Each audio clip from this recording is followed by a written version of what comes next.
Енді мынау келесі көрерменнен сұрақ бермекші болып отыр. Тыңдап тұрмыз, сұрағыңызды бере беріңіз. Ассалаумағалейкум. Уалейкум ассалам.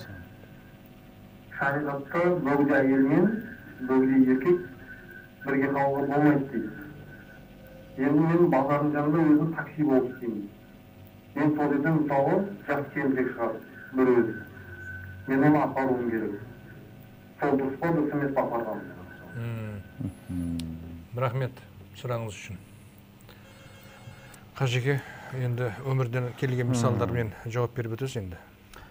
Бұл пайғамбар саллаллаху алейхи вассалам сол бөгеде еркек мен бөгеде әйел жалғыз қалатын болса, үшіншісі не болады? Шайтан болады деген. Соның үшін сіз ондай жүрегіңізге шайтан васвас салатын орынның қашқаныңыз мақұлырақ. Пайғамбар алейхиссалам мән тараке шайъан лилля ауадахуллаху хайран мин.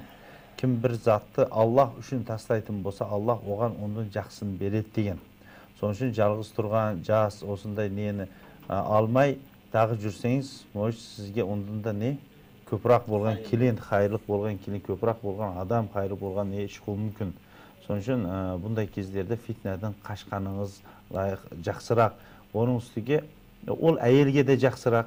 Сіз мен жалғыз екеуіңіздердің оның күйеуі көріп қалатын болса, туысқанлар көріп қалатын болса, оларның да жүрегіне түсуі мүмкін, күдік түсуі мүмкін, басқа мәселе болуы мүмкін. Соның үшін пайғамбар алейхиссалам неге бұйырған болса, бұйрығының барлығы ақылымыз жете ме, жетпей ме, онда жақсылық бар.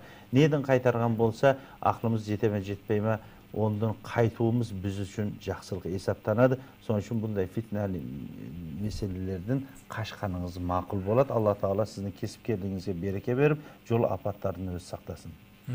Қажеке, енді мынау кісінде тура түсіну керек. Енді біз мысал үшін осы кешкі уақыттарда осы жас әйелдерге басқа адамдар алып кетіп, басқа бұзғыншылық тірлік болмас үшін бұның иннамәл әмәлі бинният дейді. Ол ниеті таза болып апарып тастауға бола ма, жоқ па? Молдеге жауап беріңіз. Неге дегенде бұндай өмірде болады мәселелер? Бұл әйел көшеде қап кеткені дұрыс па, или таксист болып қызмет істеп апарып үйге қойғаны дұрыс па? Біріншіден, ол әйелдің көшеде жалғыз жүруінің өзі дұрыс емес. Әрине.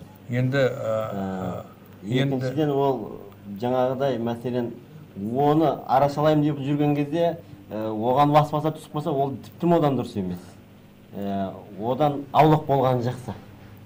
Аллахқа тапсырсын ол әйелді, иншалла. Алла разы болсын, иншалла. Сосын тағы бір меселе бар да, бұрынғылар.